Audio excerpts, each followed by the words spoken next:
한강 씨가 그 노벨 문학상을 받은 것이 여러 가지 의미가 있습니다. 오늘 말씀과 관련된 것을 생각을 해보면 이 한강이 노벨 문학상의 첫 열매가 되었다는 겁니다. 다른 한국 사람이 노벨 문학상을 다시 받는 것이 쉽지 않지만 가능하다는 것을 보여주었고 자신감을 이제 주게 되죠. 이런 예들은 스포츠계에서도 많이 볼 수 있는데 축구에서는 이제 박지성 선수가 맨유라는 팀에서 인정을 받자 그 후에 많은 한국 선수들이 유럽에 진출을 해서 여러 명문 팀에서 활약을 하고 있고, 이 골프에서는 박세리 선수가 미국 LPGA에서 처음 우승을 하자 박세리 키즈라고 많은 여자 골프 선수들이 미국 LPGA에서 많은 우승을 하고 있습니다. 이 박지성이나 박세리 선수가 그 분야에서 첫 열매라고 이제 할 수 있습니다. 예수님은 죽은 자 가운데서 다시 살아나셔서 부활의 첫 열매가 되었는데, 예수님을 믿는 우리가 부활의 두 번째 열매, 세 번째 열매가 되는 길을 열어 놓으셨습니다. 바울은 이제 고린도 교인들에게 이 부활의 복음을 이제 전했는데 믿지 않는 사람들이 있는 겁니다. 바울이 이제 부활이 없다면 어떤 심각한 문제들이 생기는가 하는 것을 논증했습니다. 죽은 자가 다시 살아나는 것이 없다면 예수 그리스도가 다시 살아나는 것도 없고, 예수 그리스도가 다시 살아나는 것이 없다면 우리는 여전히 죄 가운데 있고, 또 바울은 사기꾼이 되고 고린도 교인들의 믿음은 헛것이 되고 주 안에서 잠자는 자들은 망했고 우리는 세상에서 가장 불쌍한 자들이 된다는 겁니다. 그런데 그 사람들이 믿든지 믿지 않든지 부활이 있다는 거예요. 부활은 역사적인 사실입니다. 예수님이 부활하셔서 첫 열매가 되셨다면 예수님 믿는 우리들도 부활하는 겁니다. 오늘 말씀은 크게 두 가지를 이제 생각해 보려고 하는데, 하나는 그 예수님이 부활의 첫 열매가 되셨다면 그 의미가 무엇인가 하는 것이고, 다른 하나는 우리도 이제 부활한다면 우리는 이 세상에서 어떻게 살아가야 하는가 이제 하는 겁니다. 먼저 그 예수님이 부활의 첫 열매가 되셨는데 그 의미가 무엇인가 하는 겁니다. 20절을 보면 우리 같이 한번 읽겠습니다. 그러나 이제 그리스도께서 죽은 자 가운데서 다시 살아나사 잠자는 자들의 첫 열매가 되셨도다. 이 사과나무나 배나무를 심었을 때 이 첫 열매가 이렇게 맺히는데 이제 시간이 좀 걸립니다. 그런데 이 사과나무의 첫 열매가 이제 맺혔다면 그 다음부터 그 첫 열매를 따라서 많은 이제 열매들이 맺히게 됩니다. 그래서 이 첫 열매가 중요합니다. 이 첫 열매가 맺히면 그 다음 두 번째 열매, 세 번째 열매가 계속 이어서 나오기 때문이죠. 예수께서 죽은 자 가운데서 부활하셔서 첫 열매가 되셨습니다. 그러면 그 예수를 믿는 자들이 예수님을 따라서 부활의 열매가 된다는 거예요. 예수님을 믿는 자는 예수님과 연합되어 있기 때문에 예수님에게 일어나는 일이 그 사람에게도 동일하게 일어나게 됩니다. 여러분, 예수님이 이 부활의 첫 열매가 되신 것은 우리를 위해서입니다. 우리가 부활의 두 번째, 세 번째, 열 번째, 백 번째, 만 번째, 천만 번째 열매가 되도록 하기 이제 위해서죠. 바울은 이것이 어떻게 가능한가 하는 것을 아담과 예수 그리스도의 예를 통해서 설명합니다. 21절, 22절을 한 절씩 교대 읽겠습니다. 사망이 한 사람으로 말미암았으니 죽은 자의 부활도 한 사람으로 말미암는도다.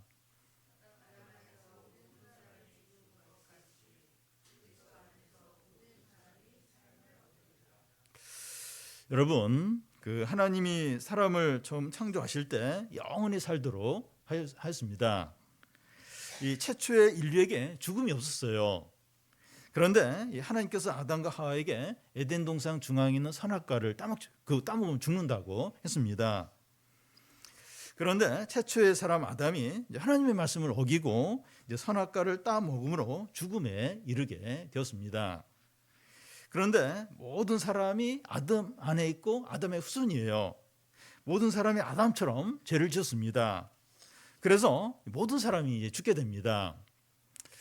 여기서 죽음이란 단지 육체적인 죽음만을 말하는 것이 아니라 영적인 죽음, 그 하나님의 심판을 받아서 영원한 지옥에 이제 가는 거, 영원히 멸망하는 것을 이제 말합니다. 그런데 아담과 이제 비교되는 또 한 사람이 있는데 예수 그리스도입니다. 이 아담으로 인해서 모든 사람이 죽게 되었다면 예수 그리스도로 인해서 모든 사람이 살게 됩니다. 아담과 예수 그리스도는 인류의 두 대표라고 할 수 있어요. 축구 국가대표 선수가 다른 나라와 경기를 해서 이기면 국민 전체가 이긴 것처럼 기뻐하는 것을 볼 수 있습니다. 그와 같이 아담의 죄로 인해서 모든 사람이 죽음에 이른 것처럼 예수 그리스도의 부활로 인해서 모든 사람이 생명에 이르게 이제 됩니다. 이 아담 안에 있는 사람들이 그 예수님을 믿음으로 생명을 얻고 부활에 이르게 되는 거예요. 우리는 이제 아담에게 속해 있다가 복음을 믿고 예수 그리스도에게로 옮겨진 자들입니다. 그래서 우리는 부활의 첫 열매가 되신 예수님을 믿어서 부활의 열매들이 되는 거죠. 이것은 너무나 분명하고 확실합니다. 진짜 그러냐? 어떻게 믿을 수 있느냐? 예수 그리스도가 부활하신 것, 그 부활의 첫 열매가 된 것이 너무나 분명한 증거가 되는 거예요.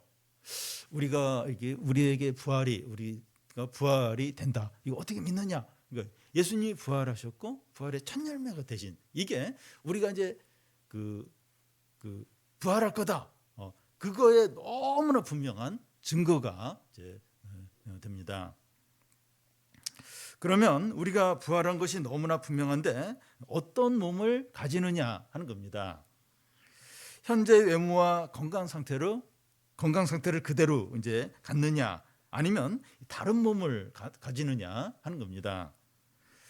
지금의 몸을 가지고 부활하여 영원히 사는 것이 아니라 지금의 몸과 다르게 변형이 되어 완전하고 아름답고 영광스러운 몸으로 부활해서 영원히 살게 됩니다.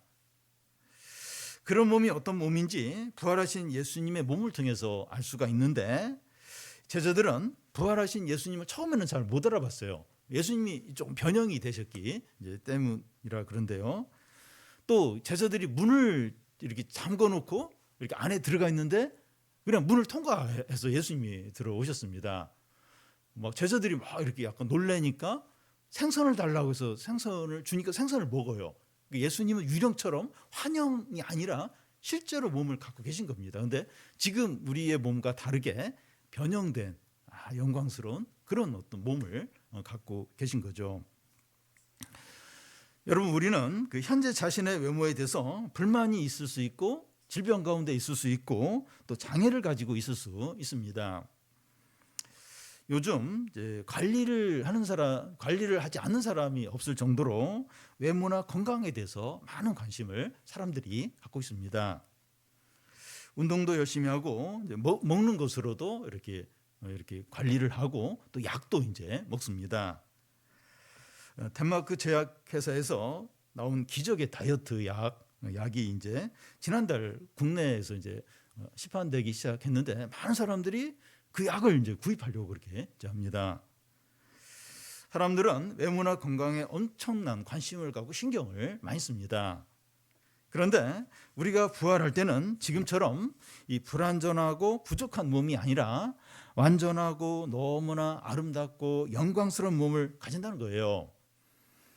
그렇다면 현재 우리의 얼굴이나 키나 건강이나 외적인 조건 등에 너무 집착하지 않아야 합니다. 열등감에 빠지지 않거나 우월감으로 이렇게 살지 않아야 되죠. 여러분, 우리의 외모나 또 질병 때문에 고민이 될 때마다 이제 부활을 생각하고 소망과 확신을 가지시기 바랍니다. 그러면 부활이 앞으로 일어나게 되는데 순서가 어떻게 되느냐 하는 겁니다. 23절, 24절을 한 절씩 교독하겠습니다. 그러나 각각 자기 차례대로 되리니 먼저는 첫 열매인 그리스도요 다음에는 그가 강림하실 때 그리스도에게 속한 자요.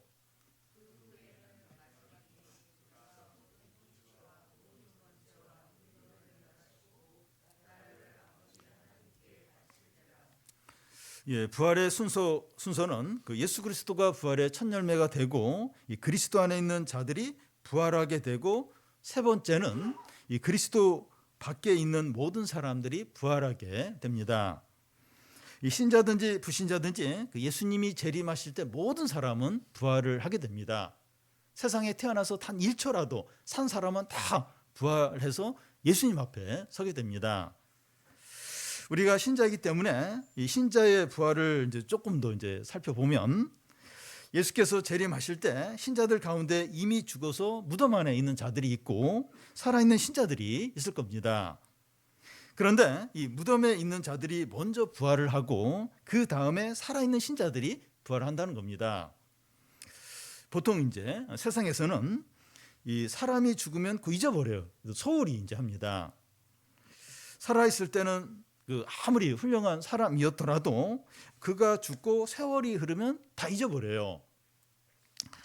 예를 들어 8.15 이제 광복절이 되면 이 독립운동가들의 묘지를 돌보는 사람이 없어서 이 잡초와 이 돌이 무성해진 그런 걸 이제 가끔씩 보도를 이제 할 때가 있습니다. 안중근 의사나 윤봉길 같은 이 독립운동가들의 이분들은 이제 존경하고 이제 기념을 해야 하는데, 그분들이 죽었기 때문에 업적이 무시되고 자꾸 잊혀진다는 겁니다. 그런데 하나님 앞에서 믿음으로 살다가 죽어서 무덤 안에 있는 자들은 그렇게 취급이 되지 않습니다. 현재 살아있는 자들보다 그들이 먼저라는 겁니다. 성도가 죽었다고 해서 끝이 아니라 오히려 하나님과 더 가까이 있게 되고 사랑과 은혜를 더 많이 누립니다. 부활이 있기 때문이죠. 부활이기 때문에 그러합니다.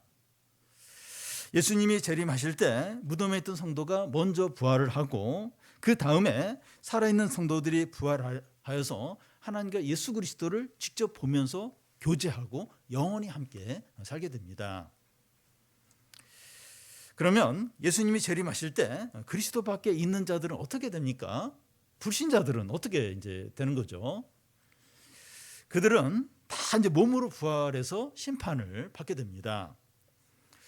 그들이 어떤 자들인지 그 24절에 나와 있는데, 그가 모든 통치와 모든 권세와 능력을 멸하신다 이렇게 되어 있습니다.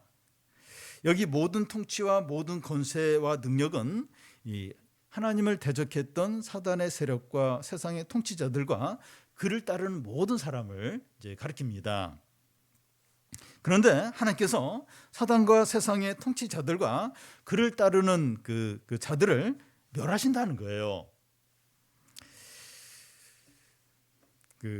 하나님이 이제 그들을 멸하신다고 하는데 이게 지옥에 보내서 영원한 고통을 이제 당하게 하시는 것을 말합니다. 지옥은 이 세상에서 겪을 수 있는 가장 고통스럽고 비참하고 또 힘든 것보다 몇천 배 더 큰 고통을 영원히 겪는 그런 곳입니다. 현대인들은 지옥에 대해서 말하는 걸 싫어해요. 지옥하면 어떤 추상적인 어떤 그런 곳으로 어떤 그런 개념으로 생각을 하려고 합니다. 근데 그러면서 그 지옥이 실제하지 않는 것처럼 그렇게 해요. 이제 그렇게 이제 생각을 이제 합니다. 그런데 성경은 여러 곳에서 지옥과 천국을 말하고 예수님도 지옥에 대해서 여러 번 말씀을 했습니다. 만약에 지옥이 없다면 성경과 예수님이 거짓말을 한 것이 돼요. 그러니까 성경과 예수님은 절대로 지옥이 뭐 추상적인 개념 그렇게 하지 않아요. 아주 실제적인 그 나사로와 그 부자 비유 보면 아주 지옥이 실제적으로 얼마나 고통스러운 곳인가 하는 것을 이제 말씀합니다. 여러분, 우리가 가장 두려워할 것은 암이나 실직이나 경제적인 어려움이나 사람들의 비난이 아니라 영원한 지옥에 던져지는 것, 이걸 가장 두려워해야 합니다. 지금까지 예수님이 재림하실 때 모든 사람들이 어떻게 되는가 하는 것을 살펴봤는데, 그러면 우리가 사는 세상은 어떻게 되느냐 이제 하는 겁니다. 25절을 보면 그가 모든 원수를 그 발 아래 둘 때까지 반드시 왕노릇 하신다는 겁니다. 이 무슨 말인가 하면 부활하신 예수께서 이제 재림하실 때까지 이제 왕노를 타시는데 모든 원수를 그 발 아래 두기 위해서라는 거예요. 무슨 말인가 하면 하나님 아버지께서 예수님을 죽은 자 가운데서 일으키셔서 하나님 보좌 우편에 앉히십니다. 이 빌립보서 2장 말씀처럼 예수께서 자기를 낮추셔서 십자가에 죽으셨는데 하나님께서 예수님을 지극히 높이셔서 모든 입으로 예수 그리스도를 주라 시인하게 하신 것입니다. 예수님은 죽으시고 부활하심으로 온 우주 만물의 주가 되신 겁니다. 이것이 예수님이 왕노로 타신다는 이제 표현으로 이제 되어 있습니다. 근데 이제 이상하게 보이는 말씀이 나오는데 25절에 그가 모든 원수를 그 발 아래 둘 때까지 반드시 왕노릇 한다는 겁니다.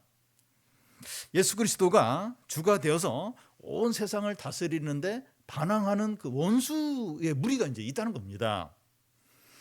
예수님이 죽음으로 왕노릇 하며 다스리는데 그 원수들이 반항하는 그런 시기가 이제 있다는 거예요.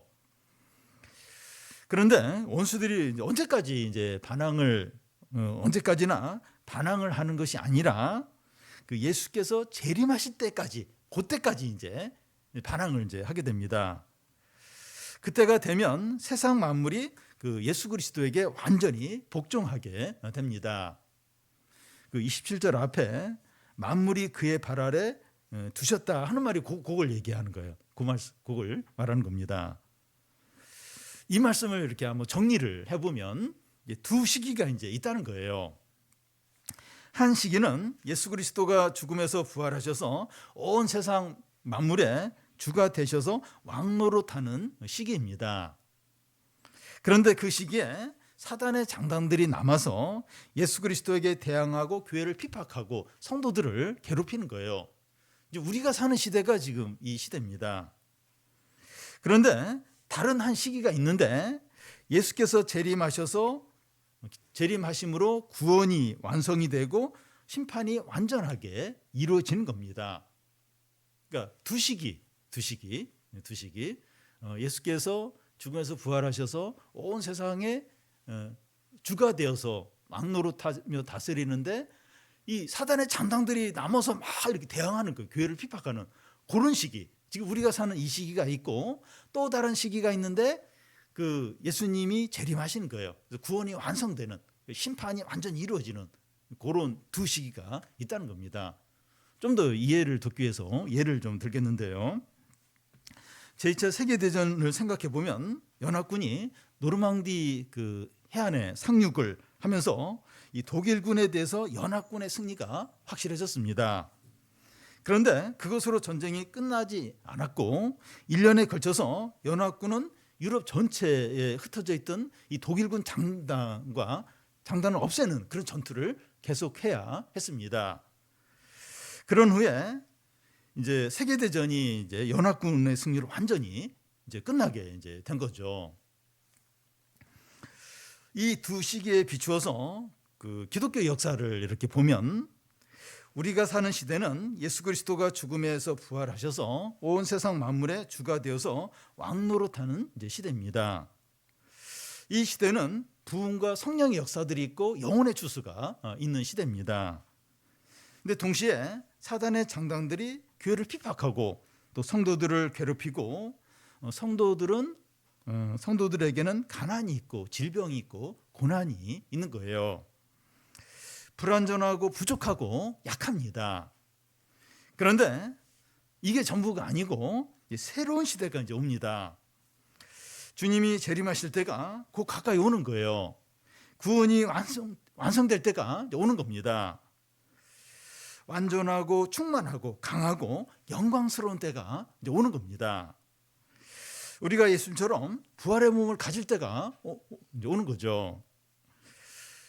이게 이제 지금 이렇게 뭐랄까 고난이 있고 또 뭐 어떤 신앙적인 어떤 어려움들이 있고 막 불완전하고 이게 아니라 이제 완전한 우리가 부활할 그럴 때가 온다. 이걸 소망하는 게 부활의 소망이죠. 이 부활의 소망을 이제 갖는 겁니다. 이 부활의 소망을 갖는 것은 뭐 현실 도피적이거나 이 소극적인 자세로 세상을 사는 것이 아니라 부활의 소망을 가질 때 담대해요. 이웃을 적극적으로 사랑하고 공의를 행하게 됩니다. 그리고 그 26절을 보면 이 맨 나중에 멸망받을 원수는 사망이라 이렇게 하는데, 예수 그리스도가 죽음에서 부활하심으로 사망을 이기셨습니다. 그런데 그 예수님이 그렇게 부활하셔서 사망을 이겼는데도 죽음과 이 죽음의 증상들이 계속 있는 겁니다. 이 죽음의 증상들이 어떤 것인지 예를 들면 질병이나 가난이나 고난이나 절망이나 재난이나 범죄나 전쟁이나 다툼들이나 온갖 약한 것들 이런 것들이 이제 죽음의 증상들인데, 이게 우리를 괴롭히고 두렵게 합니다. 그러면 언제 죽음과 이 죽음의 증상들이 다 사라지고 완전하고 충만하고 강하고 영광스럽게 됩니까?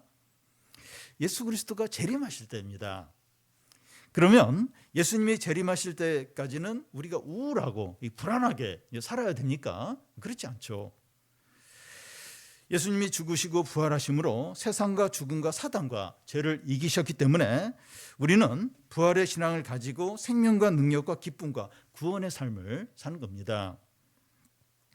예수 그리스도가 온 세상 만물의 주이시고 이제 왕노릇하시기 때문에 예수님이 허락 없이는 악한 자가 우리의 머리카락 하나 건드리지 못합니다. 그러니까 예수가 왕노릇하신다. 그리고 온 세상 만물의 주가 되신다. 그러니까 예수님 부활하심으로 그렇게 되셨어요. 사단의 잔당들이 막 괴롭히고 그렇게 해도 예수님 온 세상 만물을 다스리는 주가 돼. 그 의미가 뭔가 하면 악한 자가 하나님의 허락 없이는 우리의 머리카락 하나 건드리지 못하는 겁니다. 높음이나 깊음이나 다른 어떤 피조물이라도 우리를 우리 주 그리스도 예수 안에 있는 하나님의 사랑에서 끊을 수 없는 거죠. 그러면 우리는 세상 가운데서 어떻게 살아야 됩니까? 지금 우리가 이런 시대에 살아가고 있어요. 그러니까 예수 그리스도가 만물의 주가 되고 그리고 왕노릇하시고, 그런데도 이 사단의 잔당들이 막 이렇게 우리를 괴롭히고 우리는 여전히 고난을 받기도 하고, 이런 세상 가운데 살아가는데 우리가 이 세상 가운데서 이런 시대에 어떻게 살아야 합니까? 부활했기 때문에 그리스도인은 현재의 어려움을 피하지 않아야 하는 겁니다. 30절에서 32절 중간까지 그 말씀인데요. 한 절씩 교대 읽겠습니다. 또 어찌하여 우리가 언제나 위험을 무릅쓰리요?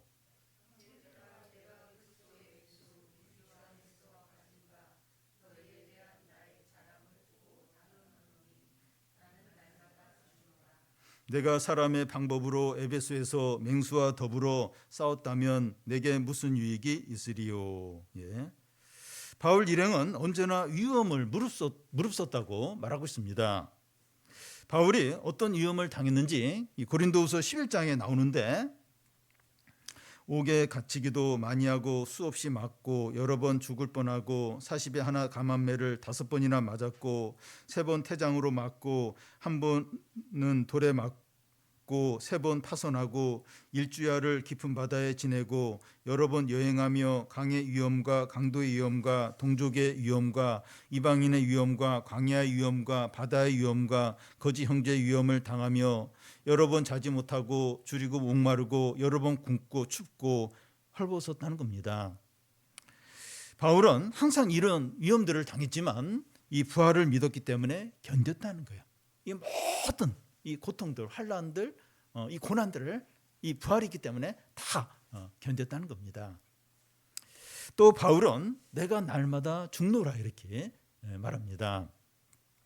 고린도후서 이 앞부분에 보면 바울이 아시아에서 당한 일을 이제 말하고 있는데요.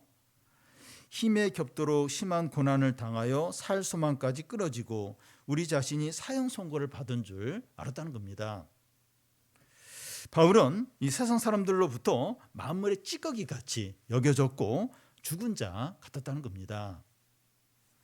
이런 취급을 당하면서 이런 취급을 받았지만 부활을 믿었기 때문에 다 견뎠다는 거예요. 이 만물의 찌꺼기같이 살 소망이 하나도 없고 그런 경우를 당했지만 이 부활이 있었기 때문에 부활을 믿었기 때문에 다 이걸 참았다는 겁니다. 그리고 바울은 에베소에서 맹수와 더불어 이제 싸웠다는 말을 하는데 그 당시 이제 많은 사람들이 모인 극장에서 이 중범죄자를 끌어내어서 며칠 굶은 맹수와 이제 이렇게 싸우도록 그렇게 하고 이제 많은 사람들이 구경하는 그런 게 종종 있었습니다. 바울이 극장에서 맹수와 직접 싸웠다는 것이 아니라 이 맹수 같은 사람들의 공격을 받았다는 겁니다. 사도행전에 보면 그 바울이 에베소에 방문해서 그곳에 있는 유대인 회당에서 이제 복음을 이제 전하는데 유대인들이 그렇게 바울을 격렬하게 공격하고 핍박을 하는 겁니다. 또한 유대인의 선동으로 그 받은 에베소 사람들이 극장에 모여서 위대한 아데미어 이런 구호를 2시간 동안 계속 이제 외치는 거예요. 그래서 바울이 그걸 해명하려고 이제 그 극장 안으로 들어가려고 하니까 형제들이 막 말리는 거예요. 들어가면 죽는다고. 그래서 바울이 극장 안으로 들어가지 않은 적이 있었습니다. 바울이 복음을 전하는 곳에서는 어디서나 유대 동족들이 하이에나 때처럼 몰려들어서 바울을 비난하고 공격하고 죽이려고 그렇게 했습니다. 부활이 없다면 바울이 이런 일을 감당할 수 있었겠느냐 하는 거예요. 부활이 있기 때문에 언제나 위험을 무릅쓰고 날마다 죽고 맹수 같은 사람들의 공격을 감당할 수 있었다는 겁니다. 여러분, 현재 우리는 이 각자의 자리에서 고난과 시련과 불이익을 당하고 있습니다. 우리의 인생에서 편한 날이 하루도 없는 것 같아요. 이 평안한 날이 있기는 하지만 평안한 날 뒤에 이제 괴로운 일이 이제 기다리고 있기 때문에 평안한 날을 보내면서 불안해요. 오늘은 괜찮은데 내일 또 무슨 일이 일어날까 불안한 겁니다. 우리는 두려움과 절망과 염려와 슬픔과 외로움으로 보낼 때가 많고 자신이 너무나 무가치해 보이고 무기력해 보이고 너무나 위축이 될 때가 많습니다. 어떤 날은 너무 힘들고 괴로워서 밤에 이렇게 잠들면서 내일 그냥 안 깼으면 좋겠다. 그냥 죽었으면 좋겠다. 그냥 그런 생각이 들 때도 있습니다. 모든 것을 다 내려놓고 어디론가 도망치고 싶은 그런 마음이 들 때가 있습니다. 질병의 문제나 경제적인 어려움이나 사람과의 관계의 어려움이나 또 정서적인 문제나 자녀 문제나 나이 드시고 병든 부모님 문제 등이 우리에게 무거운 짐으로 이렇게 짓누를 때가 자주 있습니다. 우리가 이런 무거운 짐들과 정서적인 어려움들과 고난을 어떻게 감당을 할 수 있습니까? 부활의 주님을 바라보는 겁니다. 부활의 능력을 붙드는 겁니다. 두려움과 염려들을 솔직하게 기도하는 겁니다. 성도는 말씀을 들을 때 살아나게 됩니다. 세상 사람들은 술을 마시거나 게임을 하거나 웹툰을 보거나 이제 맛있는 걸 먹으며 풀어요. 힘든 마음을 그러면서 이제 풉니다. 그런데 성도는 말씀을 듣고 기도하면서 부활의 소망을 가지고 이런 걸 이제 감당을 해 나가는 거죠. 우리는 부활의 신앙으로 매일 겪는 어려움들과 이 죽을 것 같은 절망과 맹수 같은 사람들의 공격을 감당을 해냅니다. 다른 걸로는 이 부활의 소망으로, 이 부활의 신앙으로 이 모든 정서적인 마음의 어떤 그런 무거운 짐들, 또 눈앞에 있는 고난들 이걸 감당해내는 거죠. 참아내는 겁니다. 그런데 만약 부활이 없다면 어떻게 살게 됩니까? 부활이 없다면 어떻게 살게 됩니까? 32절 중간에 보면 죽은 자가 다시 살아나지 못한다면 내일 죽을 터이니 먹고 마시자 한다는 겁니다. 육체적인 쾌락과 만족을 위해서 살게 되죠. 내일 죽고 모든 것이 끝난다면 절제나 도덕이나 체면이 무슨 소용이 있느냐 하는 겁니다. 제2차 세계대전의 세전 때 아우슈비츠 수용소로 끌려가는 기차 안에서 유대인 남녀 청년들이 사람들이 다 보는 앞에서 성행위를 하는 겁니다. 이제 끌려가면 죽게 되는데 체면이나 윤리가 무슨 소용이 있느냐 하는 거죠. 부활이 없다면 사람들이 먹고 마시고 즐기고 욕망대로 살려고 이제 하는 겁니다. 여러분, 우리 자신이 부활의 신앙을 가지고 있나 있지 않나 하는 것을 알려면 이 절제를 하는가, 말씀에 제한을 받는가 하는 것을 이렇게 점검해 보면 알 수 있습니다. 부활을 바라보는 자만이 자기의 욕구를 절제하고 구별된 삶을 살고 하나님 나라를 위해서 살게 되죠. 신자라도 이 부활의 신앙이 없으면 절제하지 않고 충동대로, 욕구대로, 욕심대로 산다는 겁니다. 바울은 그 당시 유명한 시인인 메난도라는 사람의 말을 인용해서 이제 이렇게 조언을 하고 있습니다. 33절인데요. 속지 말라, 악한 동무들은 선한 행위를 더럽힌다는 겁니다. 이 말은 메난도라는 사람의 말인데 격언처럼 그 당시에 유행했던 이제 말입니다. 친구들이나 주위 사람들은 우리가 먹고 마시고 즐기고 욕구대로 살도록 충동질을 한다는 겁니다. 그러니까 자기들과 같아지도록 자꾸 유혹을 한다는 거예요. 그래서 우리의 어떤 선한 선행을 더럽히려고 이제 한다는 겁니다. 명절에 이제 가족 친척들이 모였는데 크리스찬이 한 사람이 있어요. 근데 이 사람이 나이 들었는데도 자기 집이 없을 때 이 갭 투자나 이런저런 방법을 써서 집을 살 수 있는 방법인데 왜 그걸 하지 않느냐고, 너 바보야? 그러면서 왜 이렇게 사냐 이러면서 막 공격을 하는 거예요. 그래서 어떻게 해서든지 막 이렇게 그렇게 집을 사도록 어떻게 수단과 방법을 가리지 않도록 그렇게 하도록 막 이제 충동질을 한다는 겁니다. 청소년들이나 청년들은 주위 친구들이나 선배로부터 술이나 담배나 마약이나 이 도박 등을 해보도록 계속 이렇게 유혹을 하고 충동질을 이제 받게 됩니다. 그런데 속지 말라는 겁니다. 악한 동무들이 우리의 선한 행위를 더럽히려고 한다는 거예요. 우정을 이야기하면서 또 재미있다고 하면서 남들이 다 한다고 괜찮다고 하면서 막 그렇게 하는데 속이는 겁니다. 우리의 거룩과 경건을 잃게 이제 만드는 거죠. 그래서 이 부활을 믿는 우리는 매일 어떻게 살아야 합니까? 34절을 같이 한번 읽겠습니다. 깨어 의를 행하고 죄를 짓지 말라. 하나님을 알지 못하는 자가 있기로 내가 너희를 부끄럽게 하기 위하여 깨어 있어야 됩니다. 이 부활을 믿는 사람들의 특징이 깨어 있다는 겁니다. 부활의 신앙은 그냥 가만히 앉아 있는 게 아니에요. 부활의 신앙, 앞으로 부활되니까 가만히 앉아 있고 아무것도 하지 않고, 그게 부활의 신앙이 아닙니다. 깨어서 뭔가 하는 거예요. 적극적으로 해야 할 일을 하고 옳은 일을 하고 하나님의 뜻을 행하고 이웃을 사랑하는 겁니다. 하나님을 항상 의식하면서 모든 일을 적극적으로 최선을 다하여 하는 겁니다. 지금 숨을 쉬고 있고 걸을 수 있고 뭔가를 할 수 있는 기회가 있는 게 감사하죠. 그래서 적극적으로 내가 해야 될 일, 또 하나님의 뜻, 하나님 기뻐하시는 걸 적극적으로 최선을 다해서 이제 하는 겁니다. 예수 그리스도가 부활의 첫 열매가 되어서 우리들은 예수님을 따라서 부활의 열매들이 이제 됩니다. 예수께서 재림하실 때까지 왕노릇하면서 이제 세상을 다스리고 우리를 인도하십니다. 주님이 허락하지 않으면 아무 일도 일어나지 않기 때문에 현재 어려움과 힘든 일을 잘 감당하는 겁니다.